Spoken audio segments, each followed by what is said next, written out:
I love Hardships, that. huh? Hardships. Hardships, I tell you. Listen, so another moment I connected with you on, Will, when you were talking about the sort of I guess you could call it a tradition of like coming out stories and stuff.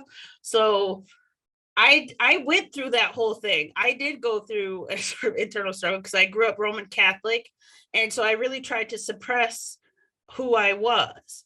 And I it wasn't until I was about 26 where I finally came out. And I remember feeling I guess I felt like I had to make a big thing of it, but that's kind of how you're taught it's supposed to go, right? Like, okay, once you decide to be true to yourself and live out loud, then I have to announce it to my friends and loved ones and stuff like that.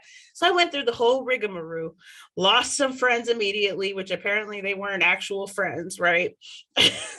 That's a whole thing. Hard Um, lessons. Yeah. but but now where I am now, and what I advise any of my college students if they happen to ask me for my experience or insight on this, it's like I don't there's no coming out. I treat myself as if I'm not an abomination to what society thinks of me.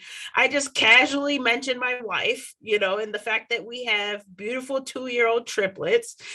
And I just it's like the norm, right? Because I think that's also how you combat the whole stigma that's attached to it in the first place. Like, straight people don't come out as being straight, they just are, they just live their lives. And so I was like, at some point in my journey, I recognized, oh no, I'll never come out ever again. Because I actually think there's something deeply psychological. I think it hurts one's psyche more than it actually helps, especially because if people respond negatively. So I just, oh yeah, casually talk about my wife here and there. You And know, I I advise everyone else to approach it the same way. yeah, I approach it the same way, but I can't say that I have never. I come out pretty much every year because there's someone who makes an assumption that I'm straight somewhere, sometime. It happens. Do you Uh, count that as coming out though? Because that's happened to me. well, I have to Oh, how's explain to your them that I'm not straight. Isn't that what coming out is? Isn't that what it I is? guess. I guess I look at instances like that as just more casual, not as much of a production as I think of coming out more generally is.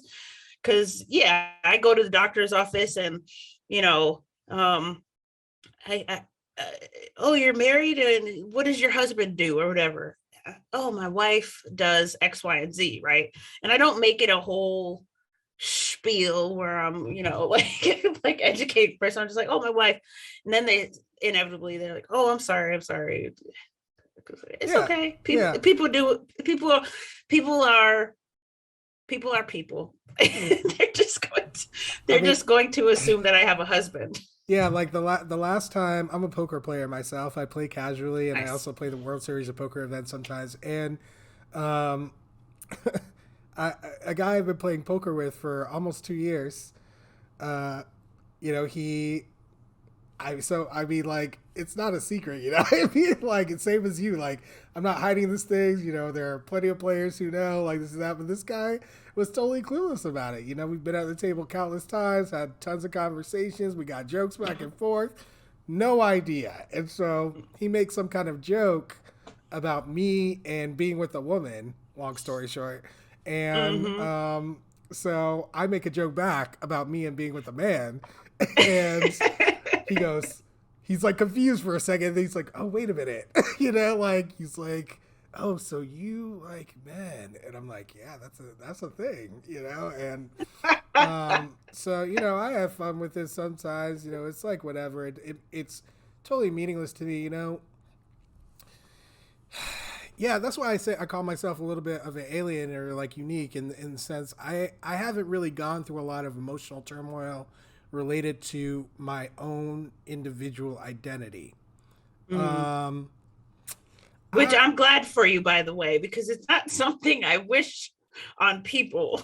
Yeah, Right. like it's a heavy burden to carry, which is exactly what it is. It's a burden, and it's exhausting. It's got to be exhausting, you know. But for me, no, I've pretty much been down with myself since the beginning, you know. Like and I think that a lot of people um, in the environment that we're in, a black man who is happy with who he is, people don't like that. A lot of people don't like it. It makes people uncomfortable. I've noticed, and so I've determined through a lot of investigation, and that's sad to me, because I see a lot of other black men and boys, racialized black, excuse me, go through the same thing, of being in an environment where people are not recognizing them, or recognizing or allowing them to be their few full human authentic selves, limiting them in a lot of different ways. And I felt those limitations being pressed on me consistently through the course of my life. And that's also a heavy burden to bear. Those external pressures that you feel, due to the nature of what I would call our toxic racial environment. Um, and you know, I can't imagine carrying both burdens at the same time. I mean, that's a lot, you know? And I think it's for me, you know, we go back to that word indefatigable that I used. It's that inner drive, like you said, that inner fire, that inner desire. You have a thirst for knowledge, you know, so too do I. I have a thirst for education and sharing knowledge, you know, and that whole process of helping people grow and growing yourself in turn, you know, there's nothing more human than that process. It's like the bare bones of what allows us to evolve as a species. It's like the fundamental thing that allows that. So what really alarmed me as somebody who's been in education all these years and has deciphered the mechanisms for how learning works and the barriers to learning, and have really found all kinds of methodologies to overcome those barriers and get around them and to unravel them. Um, the amount of times that I saw race or racism interfere with that process, halt that process sometimes, um, stagnate human beings, um, make them turn away from things that they needed to turn towards to realize their full potential, to realize what they want for their own selves. Um, it's devastating to watch that. And while me as an instructor, I'm able to mentor a lot of people to get out of that kind of thinking, negative mindsets about a lack of power or control, negative mindsets about their future or their past, as the case may be, negative mindsets about their own identities, like you went through, or about their family situation, like you went through, or about their legal case that they're going through, about their health issues that they're going through, you know, whatever the case may be. I'm glad I was there to help, you know, show them that someone views them as being a human being. You know, that power, it is the power we must use. Like we've talked about it. We've talked about it again and again, but I can't emphasize enough. When you connect with someone on a human level, like you said, the floodgates open. It allows for a level of communication. It builds trust. How about that? It builds trust. And you need to build trust in order to educate people. There's really no other way. Because ultimately someone has to have the will in order to learn. Okay? It takes something from both sides. If someone doesn't have the will to learn, it's virtually impossible for them to learn. Okay? That's just like how our minds work. And so what I found is that we need to build the will to learn more about race and racism, um, because that has been sorely lacking. there's a lot of people. I mean, people have told me to my face conversations with random strangers about race. I have them all the time, long before I created this show. And people would tell me right to my face that, I hear what you're saying. I just don't care. Like, or, and that's a lot of people's honest answer, and that's fine. I'm not trying to persuade anyone to care. Okay. I'm totally not doing that because that is a waste of time. But ultimately, I just want people to be honest and accept their own choice. Okay. If that's your choice and you can accept it, great. Okay. But if that's not something you want to choose for yourself, then you've got to face the music kind of and like decide that it means that you have to make some changes. And luckily, we can send them to Dr. Sheena Mason to learn what those changes are and how they can start implementing them.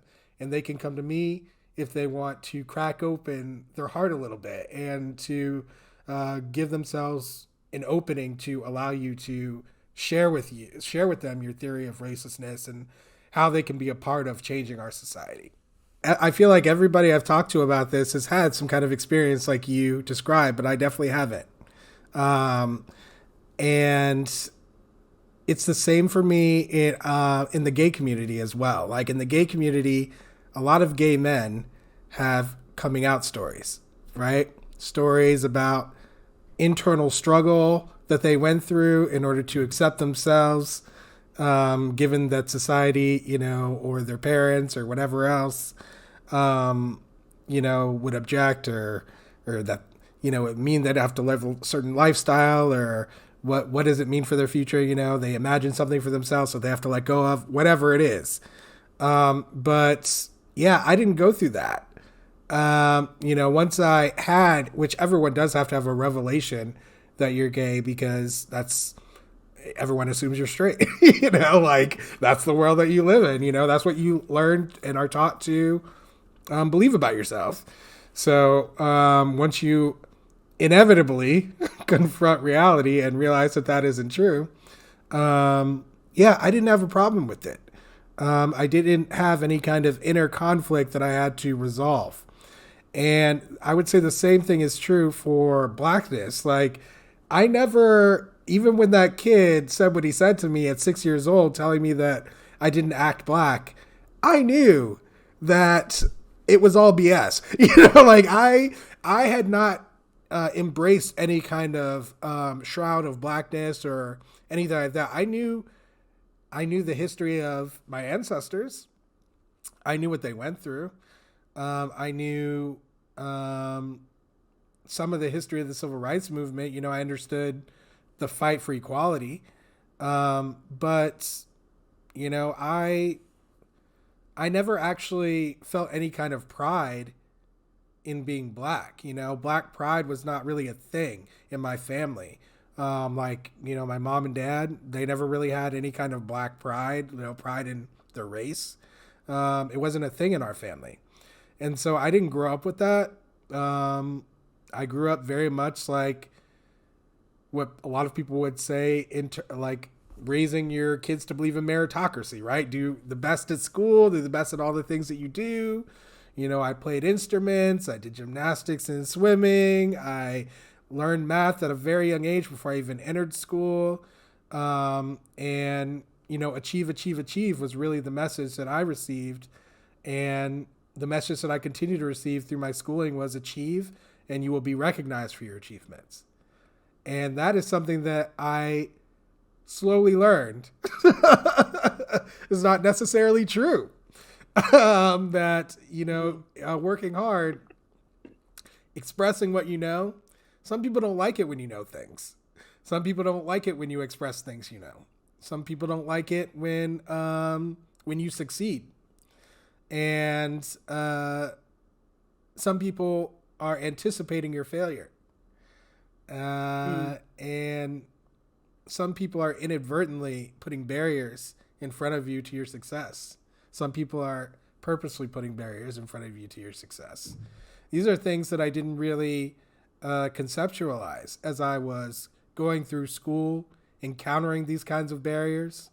I would just say, well, I've been taught to continue on and to just overcome adversity and keep working hard and find new pathways. And that's what I continue doing. It led me all over the place, in a judge's chambers in New Orleans, in a district court, in New York City, in every borough in the Bronx, Queens, Brooklyn, Manhattan, teaching those kids from disadvantaged backgrounds just like you, but in the urban environment. And it has led me to North Carolina in the same thing, working as a community college instructor right now, and advocating for the faculty and for people's dignity. That's what I pretty much have spent the last 20 years of my life as an adult working on.